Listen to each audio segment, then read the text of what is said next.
Salut à tous et bienvenue dans cet update lecture qui est un update un petit peu particulier parce que c'est l'update du presque coup de cœur, presque pas énorme déception, presque. Il y a quand même de très très bonnes lectures évidemment, il y en a une qui est une grosse déception mais bon, mis à part ça, c'est quand même un super update. Donc c'est parti pour un nouvel update lecture.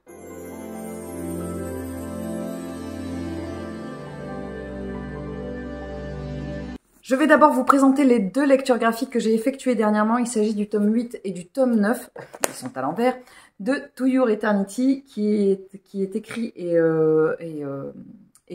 dessiné et illustré par Yoshitoki Oima chez Pika Édition. Alors, je vous rappelle que dans cette saga, on suit toujours une entité qui est arrivée sur Terre. Je sais que je l'ai déjà dit, mais bon, je le redis si vous n'avez pas suivi les tomes précédents. On suit une entité qui arrive sur Terre qui s'appelle Im. Enfin, au départ, c'est un rocher. Progressivement, il va prendre l'apparence d'un animal, puis après l'apparence d'un être humain.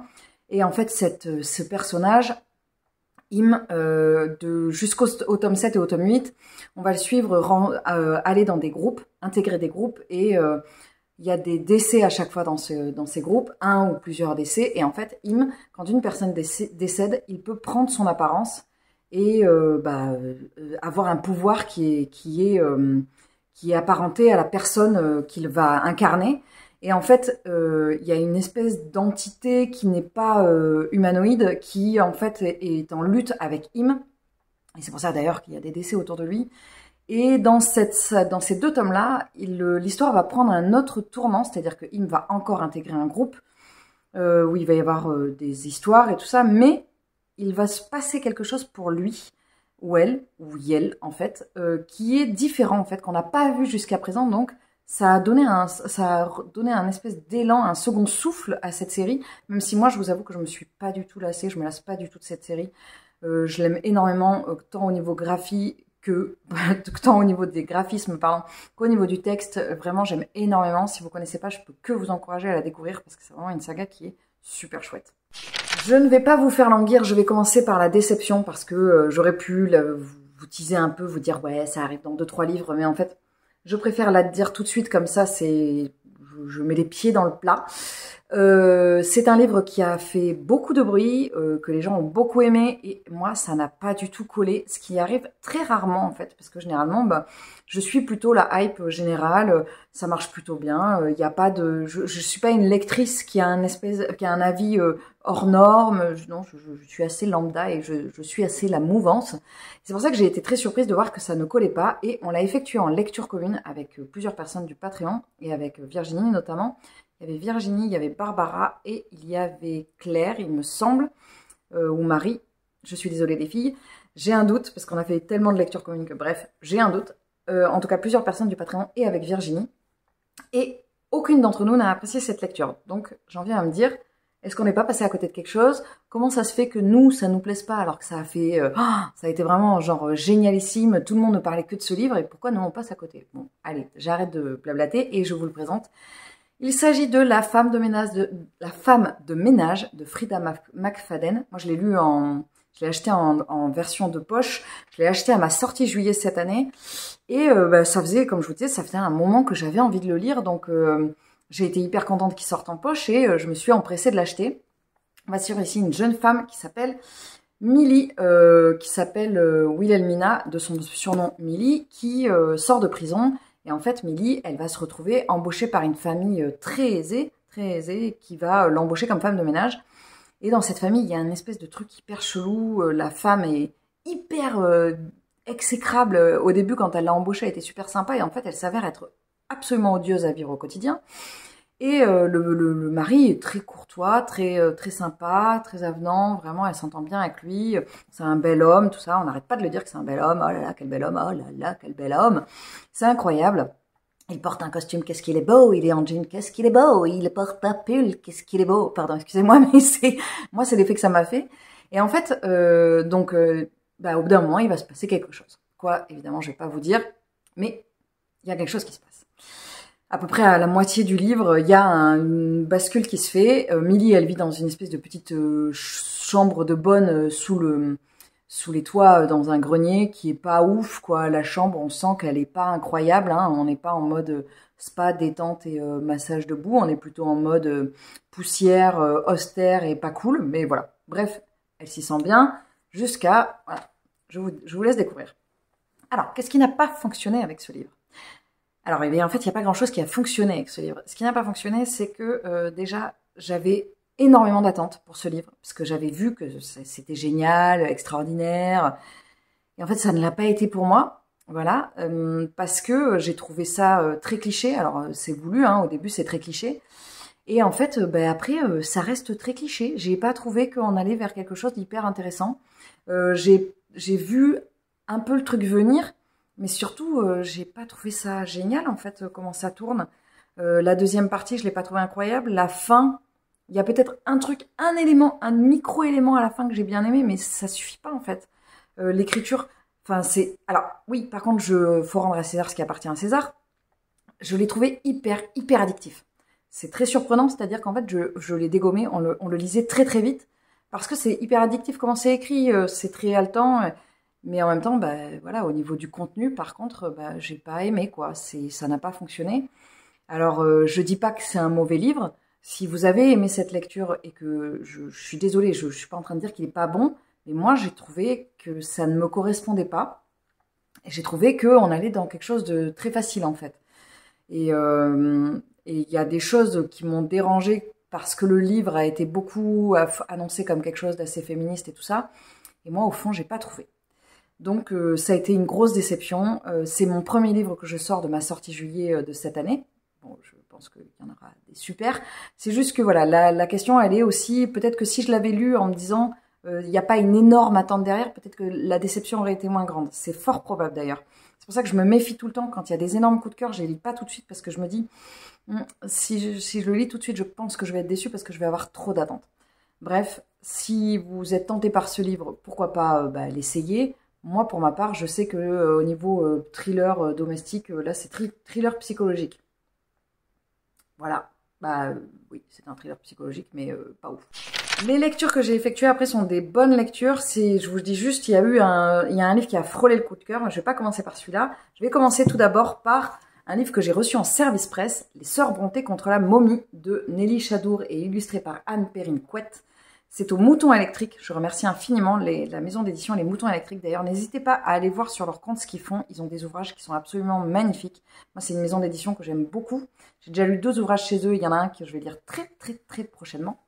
On va suivre ici l'histoire des Sœurs Brontë, les 3 Sœurs Brontë, donc, pardon, les 4, non, elles ne sont pas 4, Anne, Charlotte et Émilie, qui sont en juillet 1948. On va les suivre séparés. En fait, d'un côté, il va y avoir Émilie, qui un soir va être appelée, enfin va se retrouver confrontée à une créature très particulière sur leur domaine. Et de l'autre côté, il y a Anne et Charlotte qui, elles, vont aller à Londres pour rencontrer leur éditeur, il me semble. Et à ce moment-là, elles vont être dans la vague c'était la mode à ce moment-là de tout ce qui était au niveau de la culture égyptienne, des mythes et tout ça, et de la mythologie. Et donc, elles vont se retrouver entraînée dans une histoire par rapport à ça. Alors moi déjà, ce titre, ce qui m'a fait le demander, c'est j'aimais énormément, enfin cette histoire, ce qui m'a fait la demander, c'est que j'aimais énormément le titre, que je trouvais hyper original, puisque mélanger les Sœurs Brontë et une momie, c'est assez improbable, sachant que les Sœurs Brontë ont une vie particulièrement fade, j'allais dire, et triste. C'est un peu dommage de dire ça, mais c'est un peu vrai. Elles ont vécu pratiquement toute leur vie en autarcie dans leur manoir avec leurs frères et leur père. Il y a quelque chose qui est assez triste dans cette vie, et il y a quelque chose que je trouve de très satisfaisant dans le fait de les mettre dans une histoire où il leur arrive quelque chose d'extraordinaire. Je me suis posé la question sur est-ce que ce livre est plutôt pour un public jeunesse? C'est pas du tout le cas. Les traits par moments peuvent paraître un peu jeunesse au niveau des personnages. Alors je vais essayer de vous montrer sans vous spoiler. On est sur des tons de couleurs qui sont toujours les mêmes, on est sur des verts, sur des marrons. Alors là, ça fait pas forcément jeunesse, c'est plus les traits des personnages féminins. Et en fait, ça ne l'est pas du tout. Mais alors, voilà, ça c'est les personnages féminins. Voilà. En fait, on n'est pas du tout sur un ouvrage jeunesse parce qu'il y a des pages qui sont hyper flippantes au niveau de l'illustration. Et au niveau de l'histoire, bah, c'est soutenu quand même. Il se passe des choses, il y a des personnages, il faut suivre quand même. Donc on est plus sur du lectorat young adulte, voire bah, adulte évidemment. C'est hyper intéressant. La maison d'édition me disait que ils avaient la volonté de mettre, de mélanger un public de lecteurs graphiques avec romans, des lecteurs romans. Et ça marche hyper bien parce que on a quand même une partie graphique très importante dans le roman, enfin dans le roman, mais on a une grosse partie écriture en fait, histoire. Je vais essayer de vous retrouver quelque chose. Vous voyez, par exemple, il y a des pages qui sont... là, c'est dense quand même. Il y a des pages où il y a de l'illustration, mais... J'essaie de vous trouver sans vous spoiler. Mais malgré l'illustration, on a quand même beaucoup de textes. Donc, c'est un ouvrage qui est très riche. C'est un ouvrage qui est sorti en hardback. Alors, je pense qu'il n'est pas sorti en souple, il est en hardback. Je trouve l'idée hyper originale. Je regrette juste de ne pas l'avoir lu plutôt à la période d'Halloween.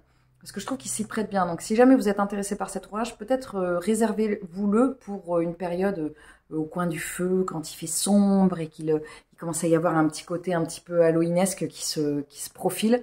Je pense que cette lecture sera absolument parfaite. Je vais continuer maintenant avec encore un presque, comme je vous disais, le presque coup de cœur. Celui qui a fait « Eh non, c'est pas un coup de cœur ». Voilà, j'ai vraiment cru pendant tout le bouquin que ça allait être un coup de cœur. Et il y a eu quelque chose sur la fin qui a fait que ça n'a pas été un coup de cœur. Après, ça reste une lecture que j'ai trouvée incroyable et que j'ai énormément aimée. Ça a été tout le long, elle m'a transportée. Je sais pas, il y a eu quelque chose de très fort avec cette lecture, mais ça n'est pas un coup de cœur. Il s'agit de Sous la porte qui chuchote de Tigiclune chez Pal. Alors Pal, c'est la maison d'édition de poche de Saxus. Ce livre, je ne l'ai pas du tout vu tourner. Je l'ai vu en fait chez ma libraire. D'ailleurs, vous avez son lien en barre d'infos si vous êtes intéressé. Elles sont toujours de très bons conseils. Avec cette couverture, voilà, le livre était posé comme ça, rayon young adulte et jeunesse young adulte. Et je trouvais le livre très beau. Je trouvais la couverture absolument magnifique. Je l'avais acheté il y a quelques temps déjà et je l'avais mis de côté. Là, avec Barbara, on s'est dit, pourquoi pas, on se lance. Ce que je trouve intéressant chez Pal, c'est que ça vous permet d'avoir des romans de Saxus pour le prix d'un poche, parce que c'est quand même des romans qui sont souvent assez onéreux. C'est des grands formats. Et là, ça permet pour les petits budgets.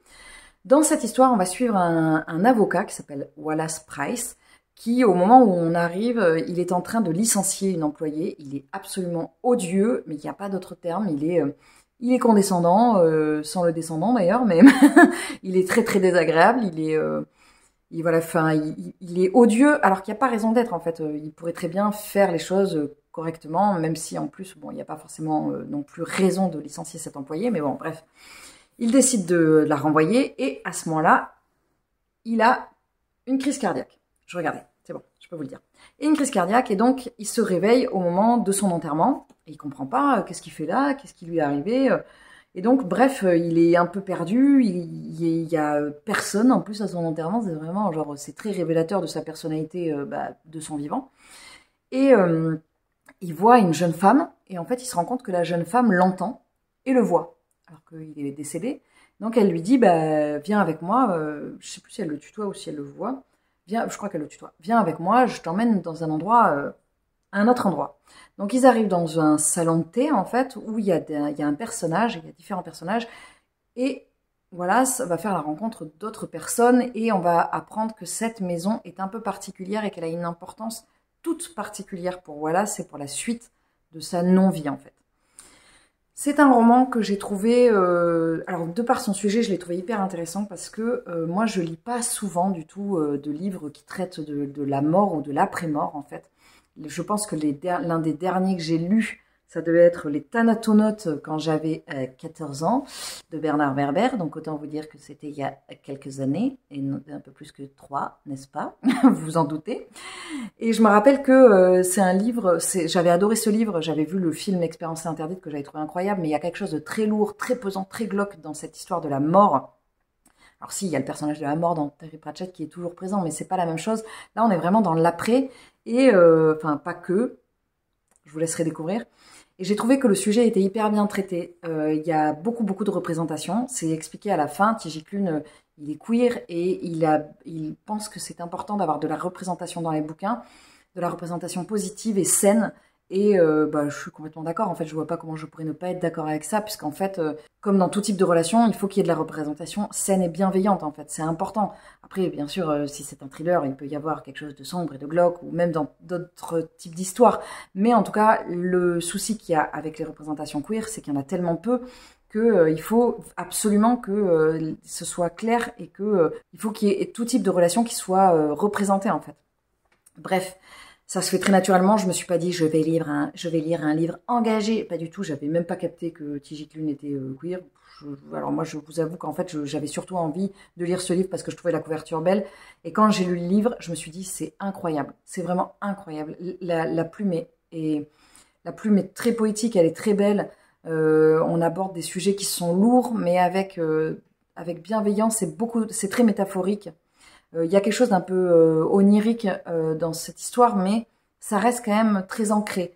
Parce que des fois, quand ça part trop loin, moi je sais que pourtant je suis une grande adepte du fantastique. C'est un livre fantastique, mais des fois ça part vraiment, le fantastique ça peut aller très très loin et des fois je ne comprends pas où est-ce que ça va. Je me rappelle d'une histoire qui m'avait perdue comme ça. Là c'est pas le cas en fait, j'ai pas du tout été perdue, je me suis sentie bien dans cette histoire.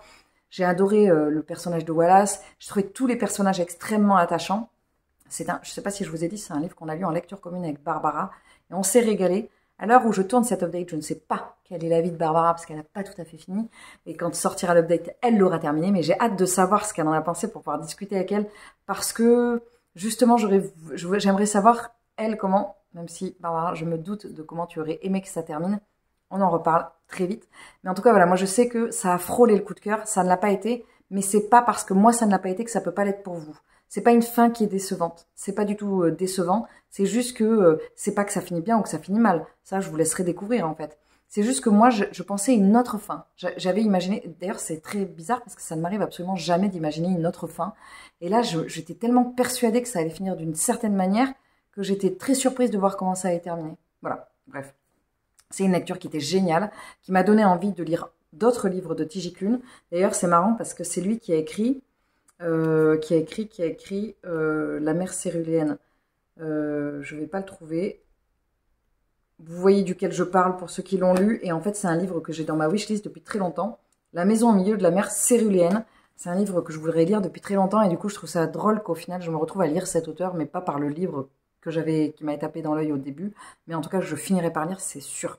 Je vais terminer cette update par un petit coup de cœur. C'est pas un énorme coup de cœur, hein. On n'est pas sur le registre d'autres lectures que j'ai pu vous présenter avant, mais ça reste un coup de cœur parce que je me suis sentie trop bien dans cette lecture, que vraiment c'était du doudou, c'était du bonbon, c'était génial. Je pense que si vous me suivez en vlog et que de toute façon si vous connaissez mon amour pour cet auteur et pour cette saga, parce que c'est un deuxième tome, vous savez ce que je vais vous présenter. Il s'agit de Saga et Sable d'Os de Travis Baldrick que j'ai reçu de la part de la maison d'édition Inis, édition que je remercie infiniment. Cette histoire, c'est un préquel à l'histoire de Vive, l'orque là qu'on suit dans Légendes Inlatées, qui a été un énorme coup de cœur, qui a été mon coup de cœur 2023. Ça fait un moment que je l'avais dans ma palle et je n'arrivais pas à le sortir parce que j'avais trop peur de le comparer à Legends Inlatées et que je sois déçue parce que ça avait été tellement bien que je me disais mais ça peut pas être aussi bien en fait. Et faire une suite, c'est comme on a tous adoré le Roi Lion. Bon bah on a tous pas aimé le Roi Lion 2. Enfin il y en a qui disent qu'ils l'aiment, mais en fait le Roi Lion 2 c'est pas le Roi Lion. Voilà, on est tous d'accord. Donc au final c'est bien gentil de nous faire des suites, mais si c'est pas à la hauteur du premier, bah c'est pas foufou quoi. Bref, j'étais vraiment dans l'appréhension de cette lecture et en fait très vite, très vite, je me suis mise dedans et j'ai été hyper bien. On l'a lu en lecture commune avec Marie. Donc dans cette histoire, on va retrouver Vive des années avant l'histoire de Légendes Inlatées, où elle est toute jeune en fait. C'est une toute jeune orque qui est toute fifou à l'idée d'être dans une quête. Elle plonge dans la bataille sans réfléchir, et tellement sans réfléchir qu'elle se retrouve blessée en fait, et que la compagnie avec laquelle elle travaille, qui chasse les étranges créatures, on va dire. Bref, la compagnie avec laquelle elle est, va devoir l'abandonner en fait dans une taverne, enfin dans une espèce d'hôte, de chambre d'hôte, enfin d'hôtel, on va dire plutôt que chambre d'hôte. On est vraiment dans une ambiance fantaisie médiévale, hein. Voilà, dans une auberge, pour qu'elle puisse se retaper parce que elle peut pas suivre, elle a la jambe complètement immobilisée, elle va pas pouvoir suivre. Et donc Viv, elle se retrouve là, à zoner, sauf que le truc c'est que bah, c'est une guerrière et qu'elle sait pas quoi faire, et en plus vraiment elle est pas bien, elle voit bien qu'elle a un peu fait n'importe quoi et qu'elle s'est fait vraiment mal. Et donc elle va décider d'arpenter un peu les rues de cette bourgade, et en fait elle va tomber sur une librairie, et elle va, la librairie tenue par cette petite, alors c'est pas une ratonne, je sais plus comment on dit, bref, par ce petit personnage, cette petite souris là qui n'est pas si petite. Et donc ce petit rongeur, ce grand petit rongeur, et donc elle va tomber sur elle, et ça va changer complètement sa guérison, enfin sa période de guérison, et lui ouvrir d'autres portes. Je ne vais pas forcément vous en dire plus, vous verrez. Dans cette lecture, on retrouve tout ce qu'on avait, tous les marqueurs qu'il y avait dans la légende Zanlaté, c'est-à-dire tout ce qui est au niveau du doudou, tout ce qui est au niveau de la fantaisie, de la cozy fantasy, quelque chose de très doux. J'avais un peu peur que Travis Baldree nous fasse le même synopsis que avec le même suite en fait, enfin la même trame narrative qu'il y avait dans Légende Zanlaté, mais pas du tout en fait. On va pas suivre exactement, enfin c'est même pas exactement, on va pas suivre ça. Et ça fait du bien parce que j'avais vraiment peur de ça. On est vraiment sur une lecture dans laquelle on se sent bien avec. On est vraiment. Enfin, moi, je me suis sentie vraiment en immersion totale dans l'univers de Viv. On a les odeurs, on a les goûts, on a tout en fait. Vraiment, on arpente les rues de cette bourgade comme si on y était quoi. Donc, c'est vraiment hyper chouette. C'est une lecture que j'ai adoré, que je pense que je relirai. Je m'étais dit la même chose déjà pour Légende Zanlaté. Ce sont 2 livres, si vous avez un petit coup de mou, si vous avez besoin de douceur, bah, allez-y. Et en fait, moi je sais que ça m'a vraiment ouvert les portes de la cozy fantasy, Légende Zanlaté, et j'ai adoré ça. En ce moment, ce qui est hyper à la mode, c'est la romance et fantasy. Bon bah moi, en fait, je suis accro à la cozy fantasy, sachant que il y a aussi de la romance en fait. Enfin, il y a de la romance ou pas, hein, c'est pas obligatoire, mais en tout cas, la cozy fantasy, c'est hyper agréable. Moi, j'étais tellement habituée à la fantasy hyper épique, avec des grosses bastons et tout ça, que avoir découvert cet univers l'année dernière, ça avait été vraiment le choc. Et je suis hyper contente d'avoir lu ce livre. Vraiment, c'était trop, trop chouette. Si vous ne connaissez pas Travis Baldree, je vous encourage à le lire. Je vous encourage à découvrir d'abord Légende Zanlaté, parce que ça se lit dans cet ordre-là. D'ailleurs, à la fin, il y a un petit truc, bref, je vous laisserai découvrir, mais c'était vraiment trop chouette.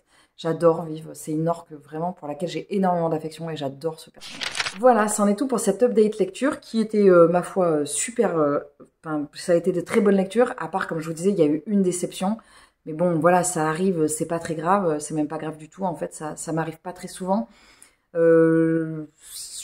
Voilà, ça ne m'arrive pas très souvent et il n'y a pas de souci. N'hésitez pas à me dire en commentaire s'il y a un de ces livres qui vous tente. Alors, si vous êtes attiré par La femme de ménage, suite à mon avis, même si mon avis, je veux dire, était négatif, n'hésitez pas à me le dire parce que je trouve ça bien que vous ayez... Enfin, c'est important que chacun ait son propre avis et même si moi, je n'ai pas aimé un bouquin, ça ne veut pas dire que vous ne l'aimerez pas. C'est hyper important. C'est pas parce que vous avez aimé un bouquin que moi, je l'aimerais. Ça marche dans les deux sens. Donc, n'hésitez pas à me mettre en commentaire quel type de lecture vous avez envie de faire en ce moment. Plutôt un balai, plutôt une tasse de chocolat chaud, plutôt, je sais pas, vous allez devoir vous débrouiller. Là, vous avez plutôt des momies ou des morts vivants. Hein. Il y a plein de petits emojis zombies, c'est facile.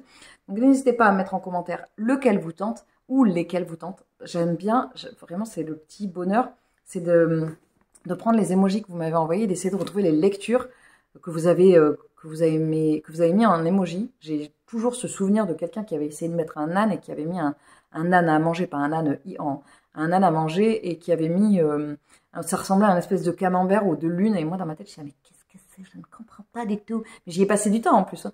Et ça m'avait fait rigoler, quoi. Donc, c'est vraiment hyper chouette. N'hésitez pas à me mettre en commentaire, du coup, le petit emoji correspondant à la lecture que vous avez envie de faire. Sur ce, il ne me reste plus qu'à vous souhaiter une très bonne journée, une très bonne semaine, un très bon mois et une très bonne année. Je vous dis évidemment à très vite dans une prochaine vidéo. Salut!